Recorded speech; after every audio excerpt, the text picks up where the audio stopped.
All right, guys, it's time for the Next Level Guy Show, a men's interview, interest, and improvement-focused podcast featuring interviews with the greats from all industries to help you better your life. Each week, a new episode features an interview with one of the greats, covering all aspects of their story, from life hacks to tips and protocols that have allowed them to live life on the next level.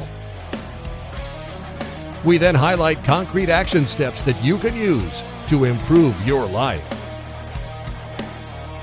And now, your host, Ian Dawson McKay.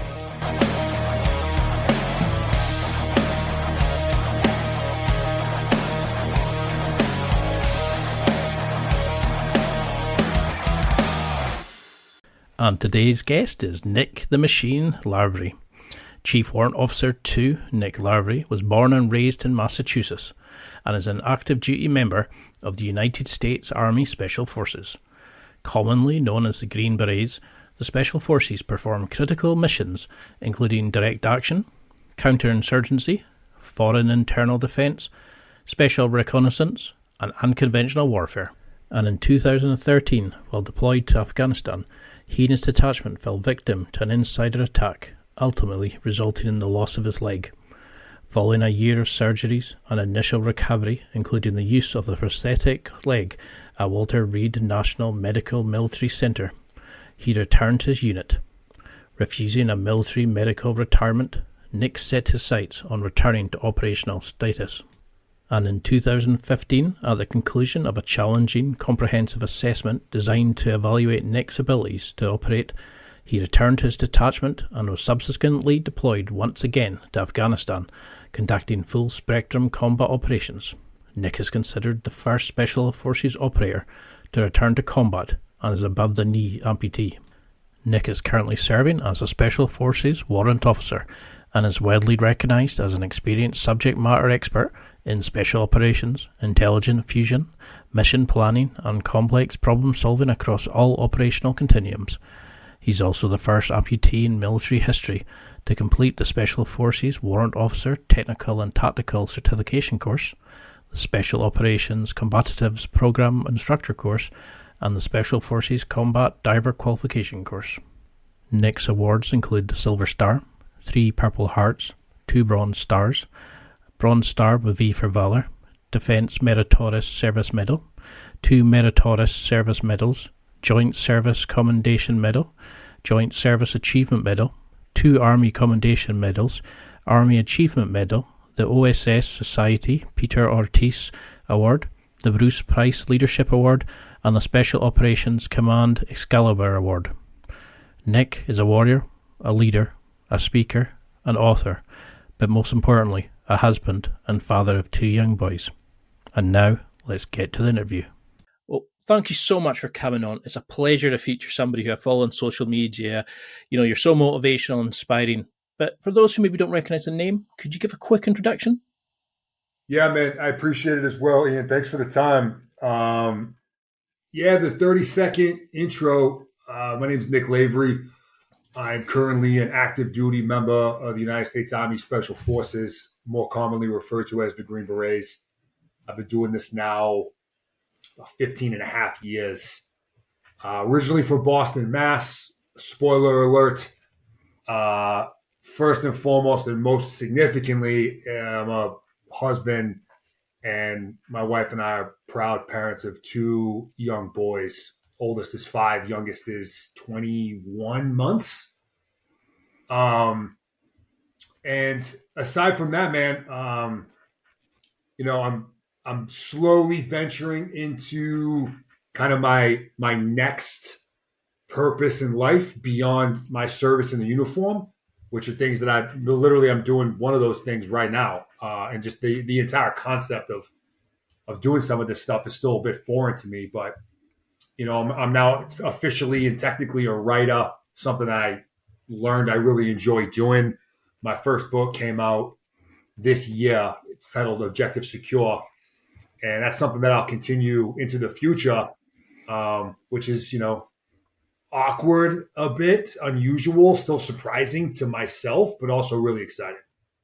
Well, you've said in a video that you've released that you had like a mission and a passion to join the military and then to go into the special forces. What gave you this kind of sense of protection of others? Did you always have it as a kid, or was it instilled later on? This is an awesome question, Ian. Thank you for asking me this early on. I wasn't expecting this. And I could spend an hour talking about this alone. I'll do the short version for the sake of time. My protective instincts is something that was developed over time during my upbringing, my time as a youth. And it was learned really painfully and through a lot of struggle and hardships. And that came as the result of me moving. My family and I, we moved every year for the first half of my life, all the way up until I was in college, really. So I was the new kid in school every year as a young person. And because of that, I really struggled socially. I struggled to gain friends and keep friends. And I got picked on, I got bullied, which back then really wasn't looked at so seriously as it is today. It was just kind of part of being a kid. So I struggled socially. And whenever I did get a friend, it became the most important thing I had in my life. And I was willing to do anything to protect that. And doing that in repetition really created this protective instinct I had for those that I cared for.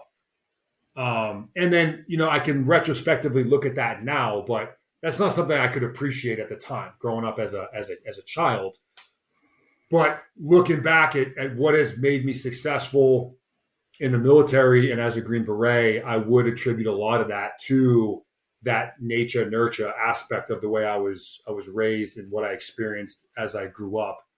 But that's not why I decided to join the military, man. I decided to join the military for one very simple reason, and that was 9/11. I was a sophomore in college. 9/11 happened. It was an incredibly impactful moment for me and most of us that were old enough to recognize what was happening. And I was really pissed off, and I wanted to be part of the response to that. I mean, and do you think that was part of when you had the injury to your leg? Was it that protection you felt, that nurturing of like somebody who's maybe a newbie to the military, and did you feel like a duty to protect them, or did it happen in that split second and that was just your training and that was just your natural protection taking over, do you think? Yeah, man. I would attribute my response to the events that were unfolding around me on the day that I was wounded to be a result of my protective instincts nature, which is actually opposite, or at least it's different from what I really am expected to do in that scenario. And I've gone back and kind of relived this so many times. It's like, as soldiers and as operators, we're expected to perform in scenarios that are wildly unnatural. And this just comes at the result of a whole lot of repetition and training. And that's what that does. Like training and conditioning, it conditions your mind and body to be able to do things regardless of how natural that may be for us as humans. Like running towards the sound of gunfire is an unnatural thing for a living organism to do. And that's what we're expected to do when we train to go do that. In that particular moment, I knew what my job actually was. And it was to move to something that could protect me from bullets and remove that problem. What superseded me doing that was, as we've been talking here the last couple of minutes, was the love of a teammate and my protective instincts of someone I cared for. This isn't something that I'm really proud of. And actually, I use this as a lesson oftentimes that demonstrates the importance of training and the reason why we train a certain way and have certain standard operating procedures to respond to certain instances. Those aren't entirely flawless. They are not perfect in nature. They are not absolute. But to answer your question, I decided to do what I did based off of an instinct and an emotion and a calculated risk of what would potentially happen if I did this versus if I did what I'm really supposed to do. Because I sometimes think when I'm watching your social media and that, it's like it's almost like you don't understand just how different you are, like how unique you are, to actually have stepped in front of somebody with a machine gun to protect somebody, and then to have a leg amputated. And most people have been soul crushed. You went, nah, I'm going back. I want to keep serving. This is my mission. This is my passion. So you're the only person who's ever gone back with the level of amputation that you had. And you do these amazing things. You're inspiring so many people, and you just seem to accept it as part of my life. You're really unique in that. Do you think that resilience, that kind of, when they kept saying you needed more surgeries, you just got up and went, well, yeah, okay. Like, was it the work ethic you got from your parents? Was it that you knew you had this bigger mission rather than the injury didn't overwhelm as such? Ian, man, you're just on fire. There's so much there to unpack. For one, yes, I am unique in the sense that I'm the only person that has completed certain tasks, and I've managed to complete some accomplishments under my condition as a one-legged guy that no one else has done before. So I recognize the uniqueness of that and of me. But to your point, I think I'm very deliberate about messaging that I'm not special in nature, that I possess some sort of skill or talent or capacity that is what enabled me to do these things that other people don't have. Like these were really nothing more than a whole series of really difficult choices that I just made in repetition day after day after day. So yes, I am unique, so to say, but there's no magic. There's no magic within me that allowed it to happen. These are options that we all have, and that's one of my missions is to loudly and aggressively scream that from the mountaintops. Is when you see the things that I've done, don't be starstruck and don't be amazed. You can certainly be appreciative, and I'm humbled and honored by that. But look at some of the things that I've done and just recognize that I'm a regular human being. And whatever it is that your mission is, or whatever adversity that you're dealing with, you can perhaps leverage some of the principles and philosophies and tools that I did to be able to be successful in your own life. That's what's most important.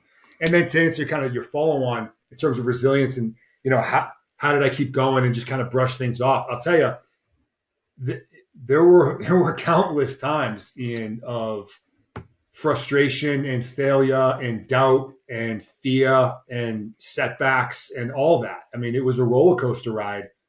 And there were plenty of times that I began to doubt myself and second guess what I had set my sights on.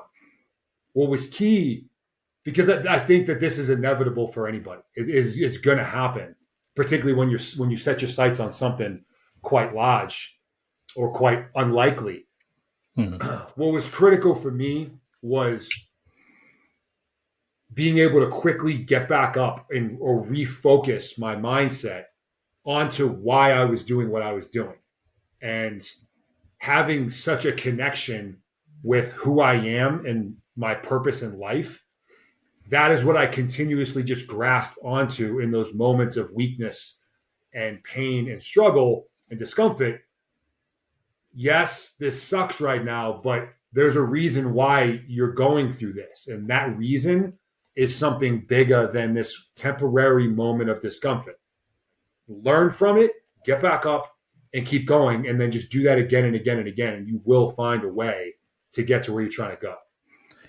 Could you think that's what a lot of people struggle with? It's that moment where we initially go, oh, that's it, it's over. Like we get lost in the weeds. We rarely have a sense of what we want as men. So we struggle to have a mission. We struggle to have a plan of attack and most of us are just battering about day to day. We don't have you have set missions and parameters to follow. That most of us don't know what we want in life. So any bump kind of just knocks us for six. I'll just focus on two things here. One, I think you're spot on. I think most lack a vision of the best version of themselves. They lack a vision of who they want to be, what they want to do.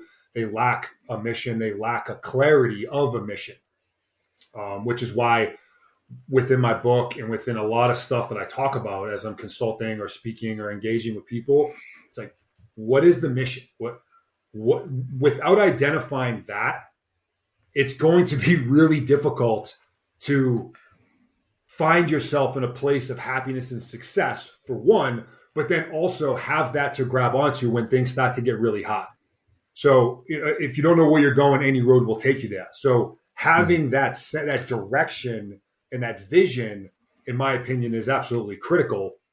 So there's that. And then also, yes, I mean, scientifically and according to the laws of biology and neurology and psychology and physiology, we as humans, our brain does a lot of things for us, but its number one responsibility and its highest priority is our survival. It wants to keep us alive.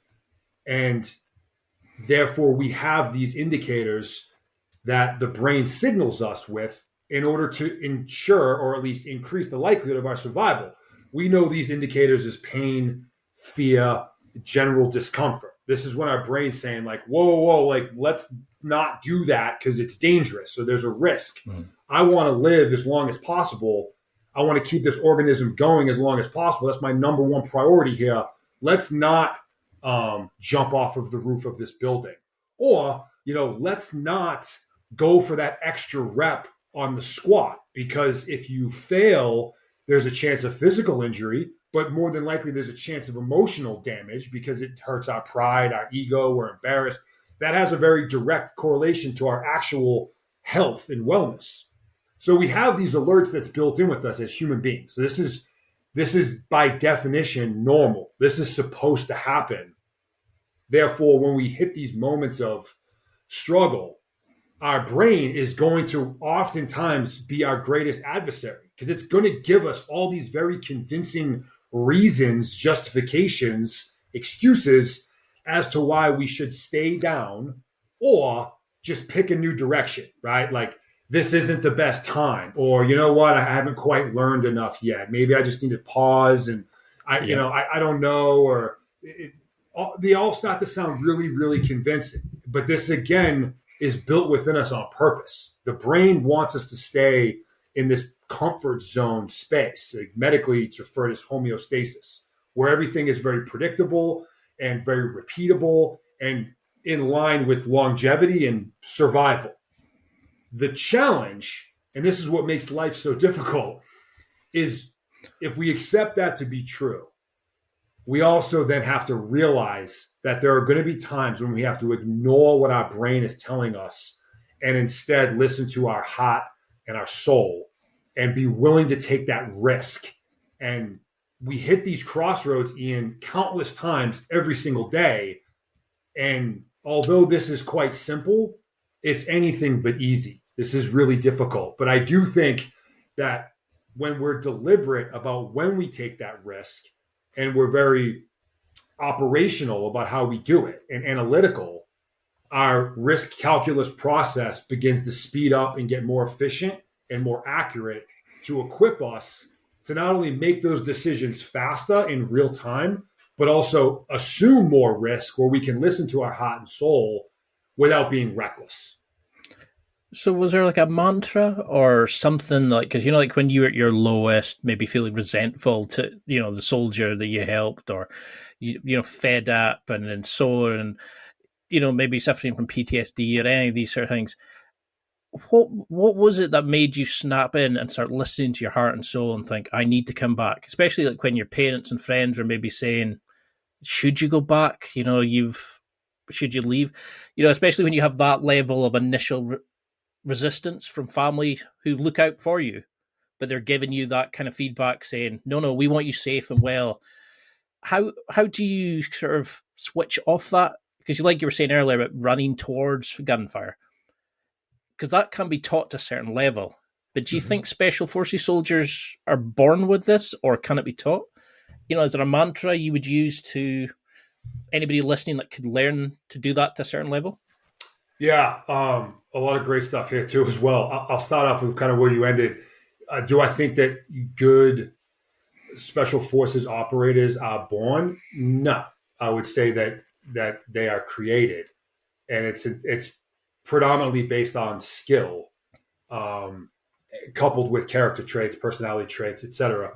Talent exists, right? But my more in-depth analysis and acquisition of knowledge into the difference between talent and skill is really that, talent, being born with something, it's really not being born with the capability to do something really well automatically from the second you've been created. Talent is actually, according to a lot of data and case studies, is a more increased capacity to learn something really fast. Like, so meaning, like, you look at Michael Jordan, you could say that dude was born to be a basketball player, and which is probably true. But that doesn't mean that when he was in the womb and when he was 2 years old, he automatically knew how to hit free throws flawlessly. His talent was that he had a much higher capacity to learn how to shoot free throws much faster than average people. So talent versus skill, I would say, exists across all sectors and walks of life. So either those that are born with a higher degree of talent to be a soldier or a special forces operator, yeah, probably. But I do think it's wildly, largely, almost always skill-based, and that you can create that within someone that's got the more so the mentality to go about the difficulties to become an operator or a Green Beret. And in terms of like mantras and whatnot, or, you asked about family members and their questioning what it was I was trying to do and having second thoughts, trying to be supportive because they love me and care for me and want to be in my corner, but also want us to be grounded in reality and pragmatism. The way I went about doing that was I was just able to recognize pretty early on why these people that care for me or people that don't know me well were second guessing what I was doing. And for one, I knew that what I was trying to do had never been done before. So like with anything where there's no precedence, people are like, is that even possible? That's a fair question. But more significantly than that, I knew that was coming from a place of love. And they were somewhat blinded, or at least they had blinders on, where all they could focus on was my well-being as a son, as a brother, as a teammate. Like, that's where this second guessing would be coming from. They didn't want to see me get hurt, not only in the terms of me going back to being in combat hurt, but also failing, and then what that effect would have on me. Would that send me down this really nasty, dark, depressive road because I set my sights on something so unrealistic and I was so obsessed with it that if I failed, what would that do to my overall wellness? So I was able to grasp onto their reasoning pretty early on.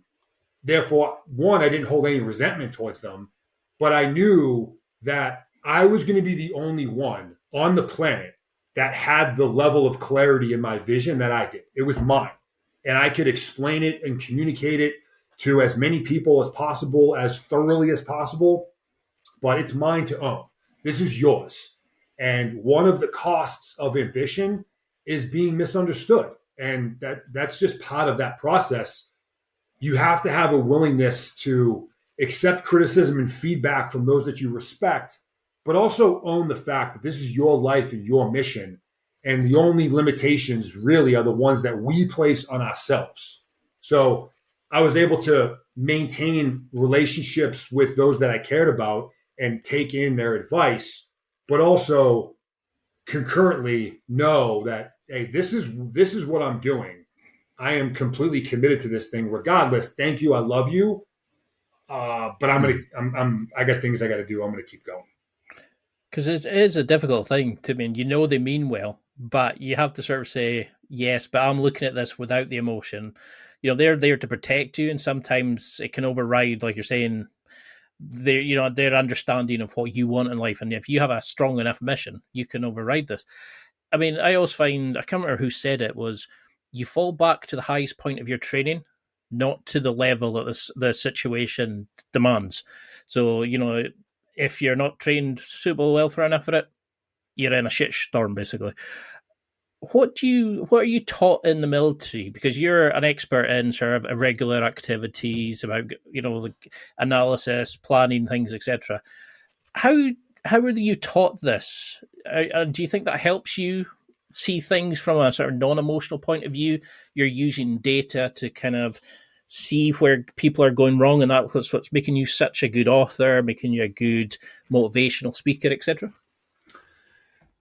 I give a lot of my credit to my time in the military, probably most of it, because especially in the special operations community, you and 10 of your teammates are going to be dropped off anywhere in the world with the expectation to solve really complex problems with very minimal support, almost put into a position where it outreaches your headlights. You have to be able to perform and execute at a degree beyond what most would be capable of doing.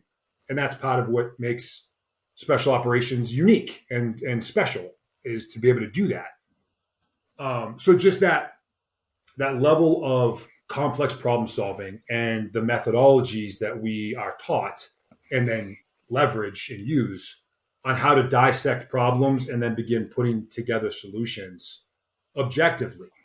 And then I would just add that while we live in the realm of the human dynamic, particularly as Green Berets, like for your audience that doesn't know the difference between, say, Green Berets and Navy SEALs or Army Rangers or any of our special operations units, you really don't send a Green Beret team, otherwise known as an ODA, someplace to do something by themselves. We go places to do stuff with and through local personnel, so indigenous population people. That's what we do. So we have to be familiar with the human dynamic and how that works, and the ability to influence people and lead foreigners on a particular task that they may have absolutely no idea how to do. So the combination of having these very objective, science-based approaches and methodologies to solve problems, coupled with the fact that we have to do that with human beings that have all of the emotional baggage and variables and issues that all human beings have, to ram those things together to then solve a problem. And having done that for several deployments and a whole ton of training prior to me being wounded, I was able to leverage those aspects of what we do professionally and then apply them to my personal mission of getting back to my lifestyle. So, I mean, is there a certain sort of skill set of like soft and hard skills that you think that you are taught in the military that works so well? Your ability to speak to people on like a layman's terms, to get them, to build relationships, to build a cohesive faction between you and the people you're working with, how you deal with fear, how you can lead. Is there certain skills that you think that you've noticed that all the top performers, all the special force members have in abundance, or does it depend on your unique role within that team?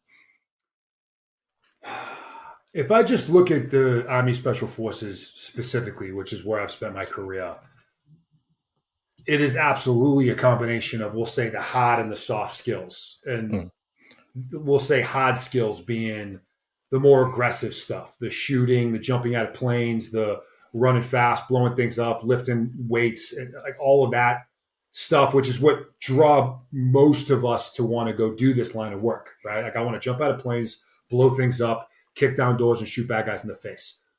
There is an entire host, however, of some of these softer skills that are absolutely essential to make any of the cool guy stuff possible.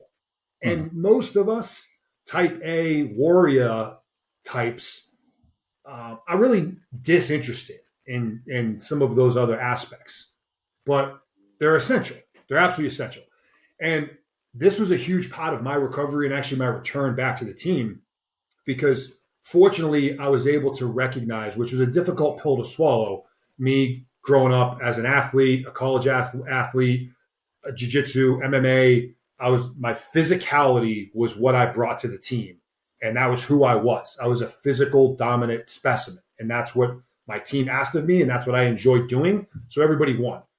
In the hospital, now leg gone, I was able to digest the reality that no matter how much time I spent in the weight room, on the track, I would never be as physically dominant as I was with two legs, which again was hard to accept. But once I did, it was like, okay, let's take that as reality. What can I do to make up the difference with what I'm going to lose physically in order to maintain myself as an overall asset? So if I'm going to lose X in the physical realm, how can I make up that same difference, if not excel past it with otherwise?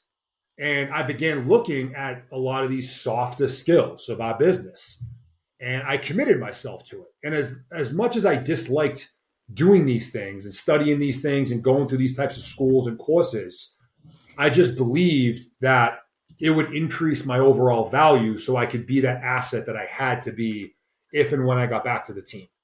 And just to kind of go full circle, once I did make it back and I was back in Afghanistan, back in combat on the team, I was able to employ a lot of those different skill sets, which really just validated my faith that I had, a year or two prior.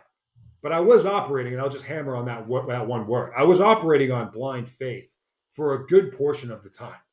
And, the definition of that, or a definition, being a firm belief in something for which there is no proof.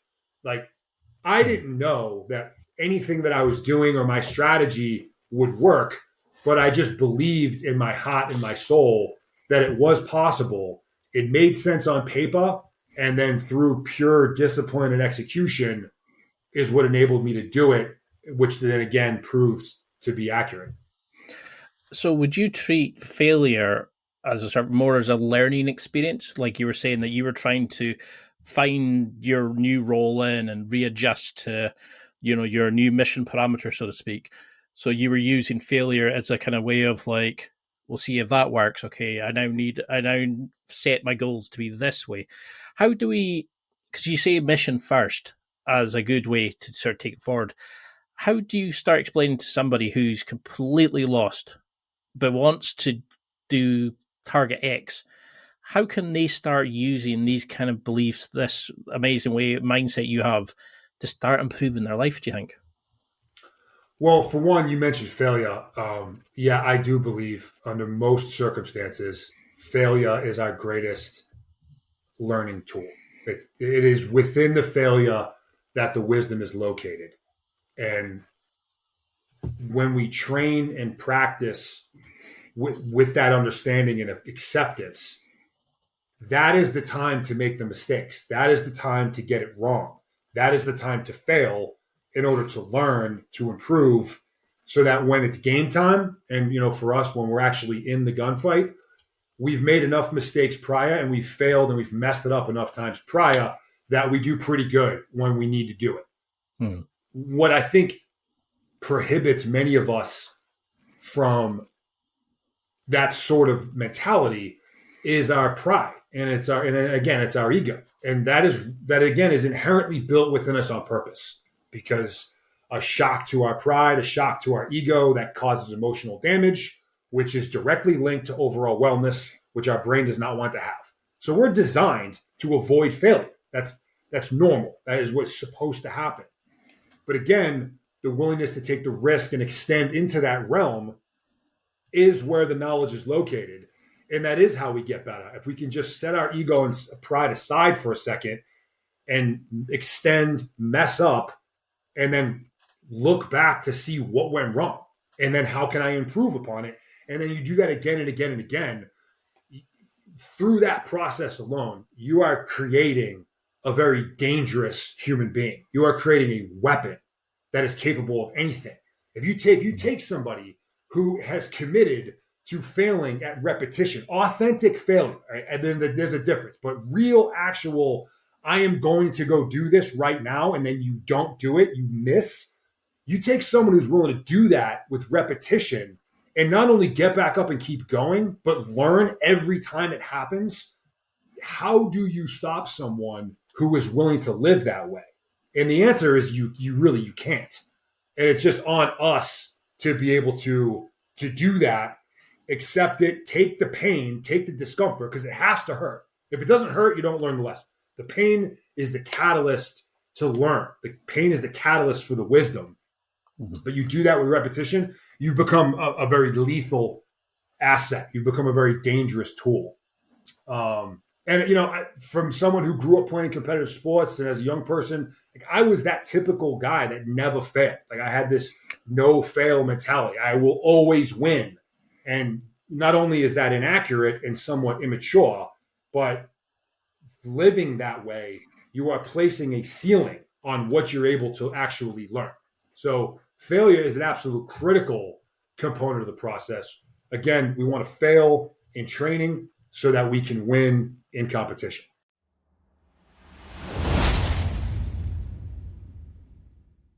It's time for a quick break. There are millions of potential products to buy, so how do you know which ones are worth your hard-earned money?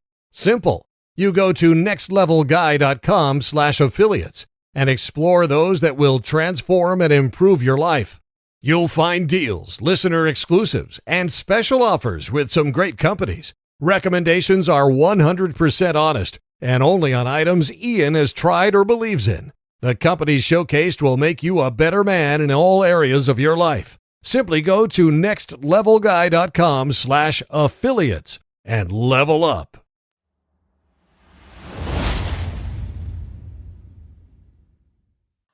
I love that. I love the way you look at it, because how many people do you see nowadays who immediately go, fail once, nah, I'm not doing that. I'll get a guy in to do it. I'm not going to go away and learn it. I'm not going to try and figure it out. I'm not going to be like, you know, go and try it and see what works, what doesn't work, and then readjust your plan from it. How on earth do you start treating somebody to be proactive? Because when you deal with the regular activities on the battlefield, so, you know, you've got this great way of like planning, analysis, systems of building relationships. You know what to expect because you're away without resources. So when the shit hits the fan, you can actually adapt to it in real time. How are you taught to learn from that? Do they go through certain like operational training exercises that gets you to think on your feet and they throw different things at you? Or how could we learn it? Like, you know, the fat middle-aged guy who's in an office cubicle who can barely do anything. If it's out with his routine, he panics. Is it a way that we can start learning away from combat situations? Absolutely, man. And, you know, the combat environment in a lot of ways, and I'm certainly biased, is kind of a great reference because it's at the extreme of a lot of aspects of being a human. Actual life and death and actual hysteria and chaos that's going on around you at all times. The highest of emotional spikes, adrenaline, cortisol, just the most extreme. But you can apply all of the exact same methodologies and principles and tools and ways we go about doing that to anything, without question. So, how do you do it, man? And that's the never. That question doesn't get stale. It's kind of, and the answer, in my opinion, is there is no exact formula. So forget about trying to find the formula.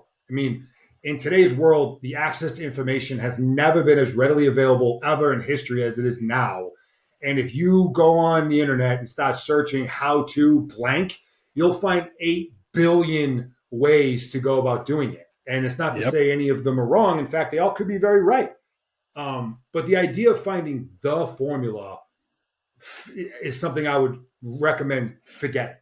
Let's just focus on finding a formula or a system that works for you now. And then let's iterate and let's build on it slowly. And this has been my point, in the physical fitness world. Like most worlds, there are very few ironclad facts because as we learn more, we disprove theories that were considered factual for years and years and years. There is one of several that is considered to be as ironclad of a fact as it gets. And that's the term progressive overload, which is just a fancy way of saying your goal, if you're trying to build strength or build muscle, is to just do a little bit more every time you train, or a little bit more every time you hit that same muscle group, or a little bit more every week.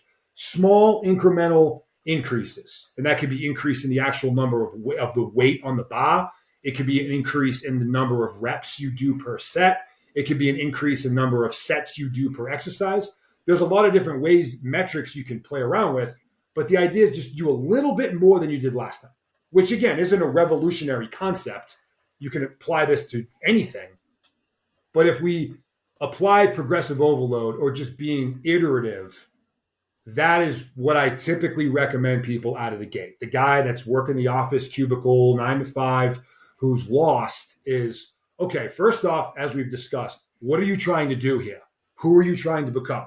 Because if you don't know what that is, then there's not much point in getting going at 1,000 miles an hour if you're going in a completely opposite direction of where you actually want to go. So let's identify that. But once we have that, okay, now we just simply identify just a couple. It doesn't have to be this crazy complex algorithm. What are a couple things that will benefit you to move from where you are now to where you're trying to go?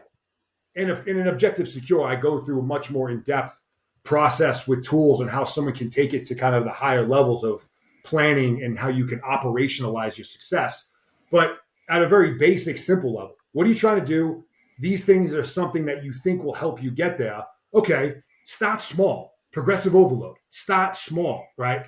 If you're currently waking up at 6 a.m. or 7 a.m., and that's your normal routine, and you're trying to become more disciplined, you're trying to buy yourself some more time and energy to execute whatever task it is, don't just automatically the next day set your alarm clock for 3:30 and go that route. Yeah, you may be able to do that for a day or two, but chances are that's just too big of a jump.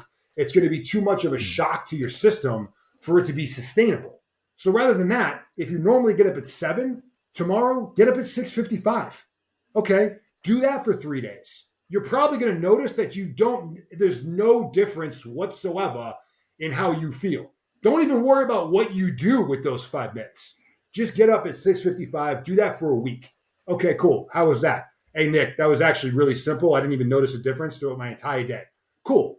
Tomorrow, 6:50. Let's do that for 3 or 4 days. Day after that, 6:45. Let's jump to 6:30. Just this small, gradual, incremental adjustment within what we're currently doing now is typically recommended, as do I, as a preferred option. Because if you're currently able to deadlift 100 pounds and your dream is to be able to deadlift 800, if you go from 100 to 6 and thinking that that's going to happen, it's not going to happen. It's just too big of a jump. So give yourself some patience, and a powerful word. Take the edge off yourself a little bit. Recognize that there's a difference between patience and procrastination, but patience is essential. Patience is nothing more than understanding and recognizing and accepting the fact that it's going to take some time, but it is going to take time when we are working at it proactively with consistency, likely every day or within every other day. So instill some patience, right? You've made it this far in life with waking up at 7. So there's no rush to get to 3:30, but let's be proactive and just iteratively, progressive overload, start working ourselves towards that point where you can be as efficient and as productive as possible 6 months from now, 12 months from now, whatever. Damn, I can see why you're helping so many people. You have this unique way of just taking it and selling it with passion. And I can see why so many people, it was 5-star reviews all the way through the book. I downloaded it on my Audible account. I was just like, this guy gets it. He really pushes people into it. And there's so many rabbit holes I'm trying to avoid going down because it's probably a couple-hour podcast on each of these. But how are you taught then, to go through it? Because, if I miss an alarm clock and it goes off at 7:15 instead of 6:55, for example, not too much is going to happen. I maybe miss my bus and have to get the second bus. In your situation, it might be that potentially something bad could happen. You miss a potential threat, etc. How are you taught to, use like analysis of threats, to use like, just to check that your plan's working and check in real time so it doesn't go off kilter and doesn't have potential injuries, etc.? Yeah. So one phrase that comes to mind, Ian, as soon as you say that, is one that we use, and that is no plan survives first contact. And when I say contact, that means that we are now in contact with the enemy. We are now in an engagement. We're now in a gunfight. No plan survives first contact. Mike Tyson has a very similar phrase where he says everyone has a plan until you get punched in the mouth. And then the plan kind of doesn't necessarily go out the window, but you need to adjust, because in our world, in the boxing ring, in the life of us as human beings, there are countless variables that are completely and totally out of our control. And my only point here is you could potentially argue in that case, well, then what's the point of planning at all if the second someone shoots at you, which is part of your job, the plan goes out the window? Why even bother planning? Well, there's several reasons, but one is that it's simply a known point for everyone to be able to get back to moving forward. It's a known point to return. It's a known rally point. It's a known point in time that if and when we can reconsolidate, we deal with the variables, the problems, okay, now we can get back onto our track and continue moving effectively as a unit until the next thing happens, and then we have to adjust. There's another expression we have. I talked about SOPs, or standard operating procedures, that we have. There's an expression we have. SOPs are an 80% solution that work 80% of the time. And it just means that, yes, you have a recourse. You have something to fall to when something happens, but it's not going to account for everything. There is going to be variables, again, that we have to assess and analyze in real time, and then modify whatever it is we were doing or are doing. So while strategy and structure and discipline and being regimented and having programs that are as efficient as possible, that maximize our ROI on whatever it is we're doing, are very powerful tools, and ones that I communicate often and use often, there is also something to be said about having a certain degree of adaptability and flexibility built within us. That if this happens, I set my alarm for 5, I didn't hear it go off until 5:15. In that moment, you could just go, oh my God, like my whole day is ruined. My whole week is ruined. Like I'm totally effed. I might as well just completely fall off the wagon. And instead of eating my oatmeal and egg whites, I'm going to go crush some pancakes. Like I've already messed it up. So what difference does it make? I'll get back on track on Monday, right? I mean, how often do we say that? How often do you hear that? It's like, whoa, hold on a second. We can make up for this 15 minutes. This is not the end of the world. What's key is, again, no plan survives first contact. We had a plan. The plan still exists. We're not exactly where we would have been within real time and space, but it's something we can get back to. It's something that we need to get back to. And being able to brush that off, take that loss, again, you could look at this as a failure. Like I failed to get up on time. Okay, cool. Again, I love failure. Let's examine why. Did I not go to bed early enough? Did I actually set my alarm? Did I put it on PM instead of AM? Like, what was the reason why I blew that 15 minutes? This is all opportunity. If we look at it that way, accept it for the fact that it is a mess up, which is okay and actually good. Let's learn from it. But more significantly, get back on track now. Forget Monday. Eat the egg whites, eat the oatmeal, get the workout in. You'll find a way where you can make up that difference, or at least mitigate the damage, but don't just cash in all your chips and let the wheels fall off. That seems to happen, in my experience with those that I have the privilege to work with, amazingly often, where one small error, like 15 minutes wake up, will just lead to this series of horrible decisions, because they feel like, you know what, I already messed this up. What difference does it make? I might as well just let it come completely unglued and I'll figure it out later and get back on track later. It's like, whoa, right now you're at a moment in time when you can stop, you can detach for a second, realize that this is 15 minutes that can easily be made up. And this is just an example. This could be anything. You can make that up. What's critical is right now, in this moment, right now, you're at this crossroads where most are going to off-ramp and make things worse. You have a chance to not only learn from what just happened, but get back onto your track now. I love it. That is so motivating, like so inspiring and so helpful to a lot of people listening. I mean, somebody says, "Oh, I had a bad day," and you're like, "Did you really? Or was it a bad 15 minutes?" There's that belief where you can split the day up into 4 block periods. So if you have a shitty first 9, like say 7 to 9, you know that you've got 10 to 12 to that block to reset, restart, and recalibrate. And I love that kind of thinking. It's like, it's not the end of the day. If you have one mistake, learn from it, and then look back and go, okay, that's how I'm going to fix it. I love that kind of approach. Now, for people who are thinking, I'm going to get your book, I'm fucking pumped up, I'm going to do this, this, and this. How do you explain to them to start building, because you've got your goals you write up on your whiteboard, about 1% better. How do you get them to be self-honesty, discipline in their life to actually get to a point where we can build the combat chassis in the gym, we can get the diet on point, we can start moving? But how do we start getting to a point where we're disciplined enough to really take the teachings from the book? Mm-hmm. You bring up another great point, Ian. And there's a lot of examples and scenarios that you can use, but there's in these different training iterations that we run a lot of the kind of complex tactical training scenarios, many of which are based specifically for leadership and for leaders. And there's one where, and we'll just say the student will mess this up 99 times out of 100. But it's a phenomenal learning point.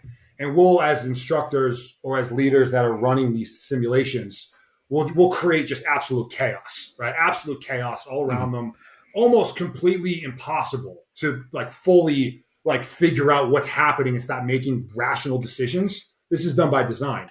And then we'll pause everything that's happening and grab this leader who's in charge and go, okay, this is what's happening over here. This is blah, blah, blah, blah, blah. What do you need to know right now? What's your most important thing that you need to know right now? And again, 99.9 out of 100, we'll just start talking about random, I need to know my assets. I need to know my resources. I need to know how big of an enemy is moving on my right flank, mostly tactical type issues and information that they want to be able to get to start deliberating what's happening. And the answer is, you need to know where you are right now. You need to know your status before you can deal with any of this other stuff. Where are you? What's your situation? Are you in enemy fire right now?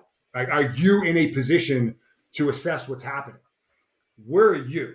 And the light bulb goes off, on these young soldiers' heads. They're like, oh, wow.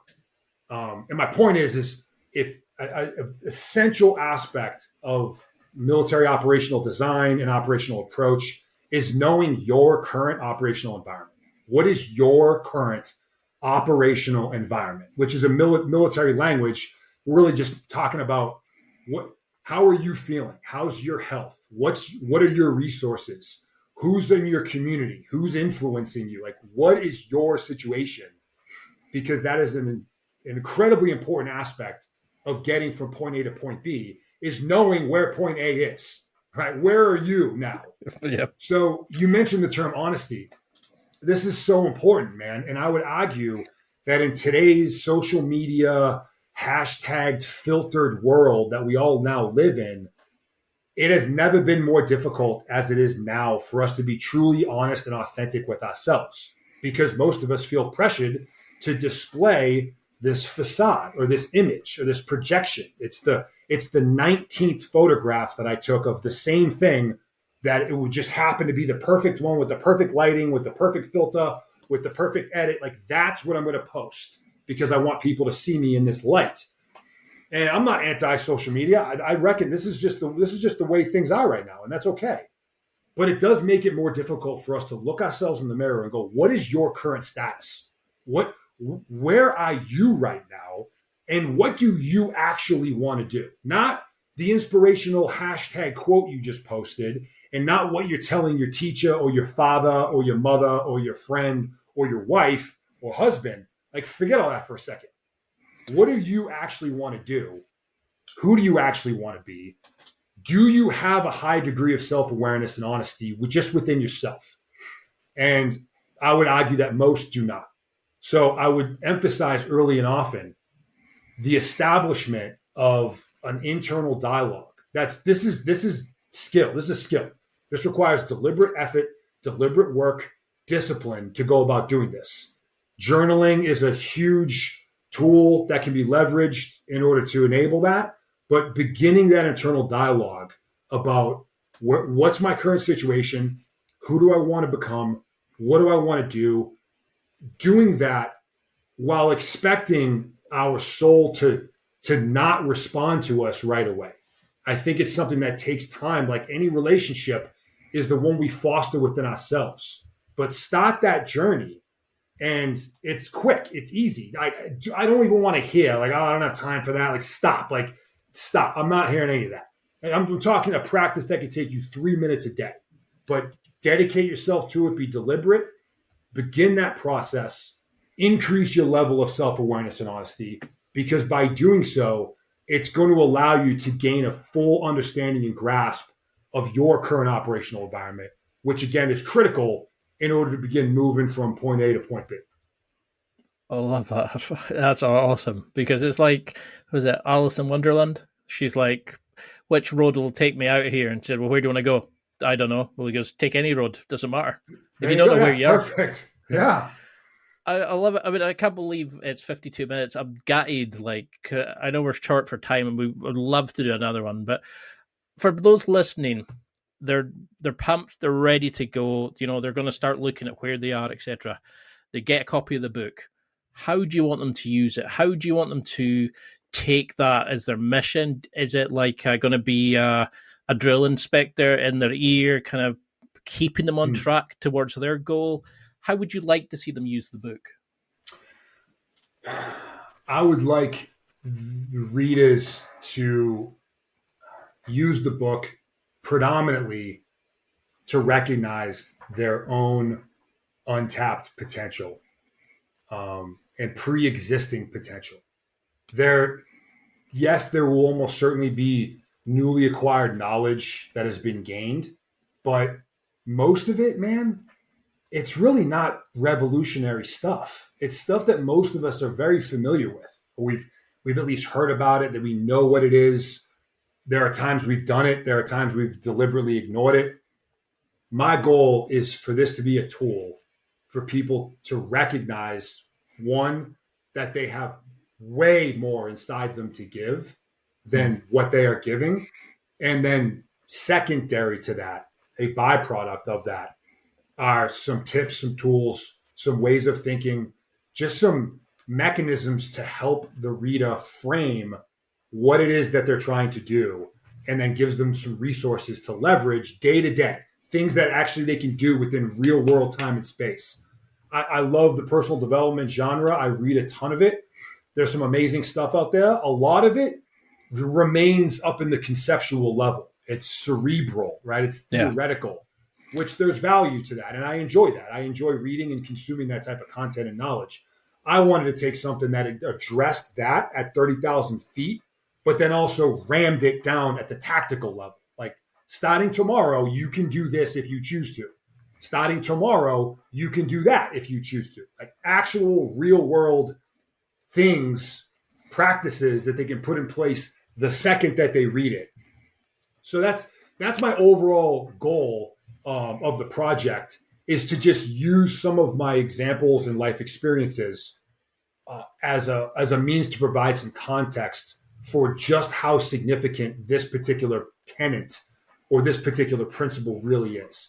Objective Secure is not an autobiography, man. And that's actually my number one piece of what I'll say is negative criticism, is that people are expecting to read, the Nick Lavery story And that's not what this is. Yes, there are vignettes and things I've been through, but it's really just enough to put the reader into my shoes for a very brief moment in time, only to stress the importance of this tool or this thing or this aspect of this character trait.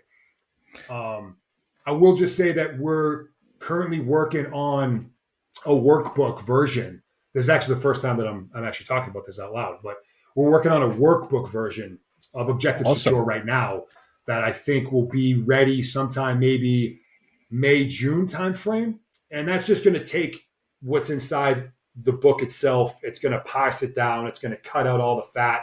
It's going to cut out all the stories. It's going to be much more interactive and user-friendly for those that grab it and say, cool, man, like I really want to start implementing some of this stuff in my life now.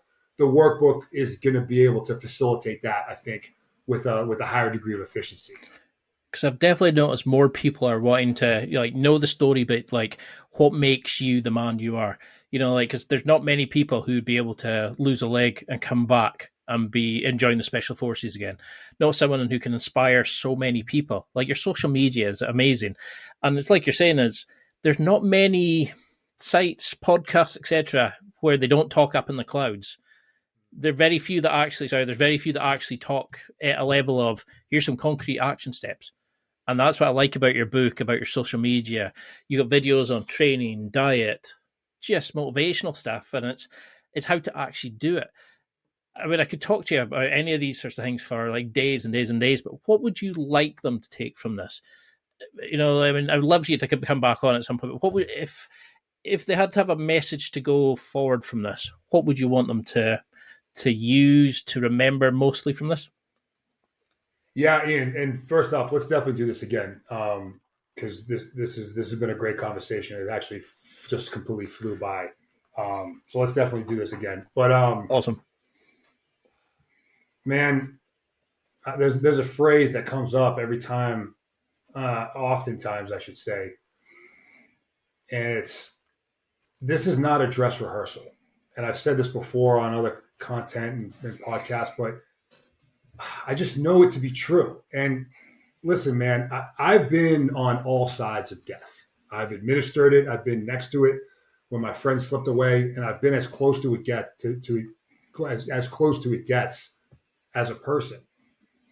This is a gift, man. I mean, life is a gift, and this is sound kumbaya and kittens and rainbows here for a second, which is fine. But just even mathematically, which is an interesting road to go down for a second, the likelihood, Ian, of you being you right now is as close to the definition of a miracle as it really gets, meaning something that is essentially impossible without divine intervention.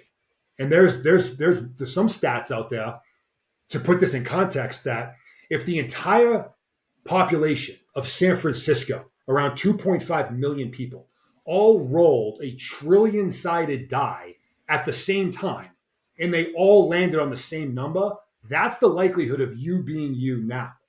So if we take that as the gift that it really is, and we also recognize that it's something that could end like that, I would argue that we have not only an obligation, but a responsibility to make this gift one of happiness and success. And we've got one shot at this thing. So, and it's going to end.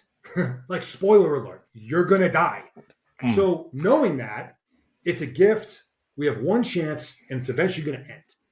Those are basically ironclad truths.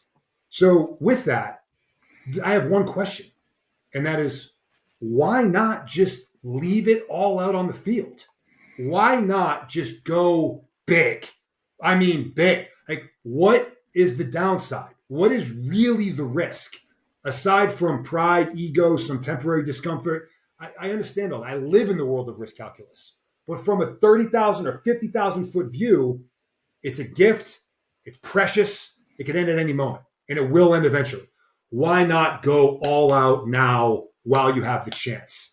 There are countless and infinite, and now we're getting into the theoretical, people that do not exist here now, that have the option or opportunity to do what we can. Why not leave it all out on the field? I love it. I think that's the perfect message.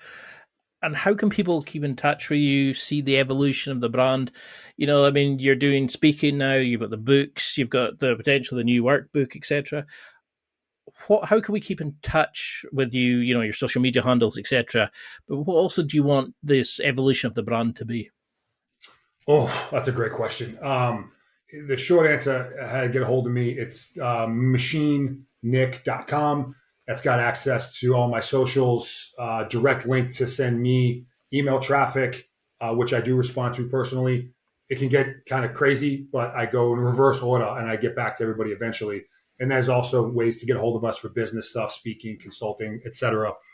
Where do I see the brand going? Man, this is what gets me excited, Ian. I'm going to start sweating here in a second because it gets me fired up. I'll tell the quick version of the story, this like machine version, man. And that is this name, this word began as me as an individual, right? Like the machine. And that happened as a result of me going back to Afghanistan as a one-legged guy. And within a few months, all the locals were referring to me as the machine. Kind of their interpretation of cyborg, right? Like there's this 6'6", 240-pound one-legged guy walking into their village. It was like, what the hell am I looking at right now? It became as a nickname for me. And that spread throughout the region. And the exact same thing happened the following year when we were in Somalia. So an entirely different continent. And within a few weeks, the same thing happened. Machine, machine, machine. So my teammates just thought it was kind of funny. It began as this person. Well, what it's morphed into now is the idea and the concept and the reality of the team dynamic and really what that's capable of and how a team, when put together with precision, is capable of far more than any individual. The machine, it's a concept, it's a philosophy, it's the idea of surrounding ourselves with people that push us, people that support us, people that are better than us in a lot of ways. And when that comes together is when you can create something really special. You create an organism, you create a machine that's capable of just about anything. So I look forward to seeing that grow, both from a team dynamic as well as the impact that we're creating now, but being able to do so at a much greater scale. We live in the positive influence space, man, and it's a really amazing place to be. And selfishly, when I get a chance to spend some time with some people, whether that's one-on-one or in an arena of 1,000, seeing these light bulbs go off in people's eyes and getting that feedback from them, it's really difficult to put a number or to quantify what that does to me. So while I love what I do now in uniform, it's something rooted in both passion and purpose for me. I know what my next purpose in life is, and that's really what I'm doing now. So I'm eager to see how it grows.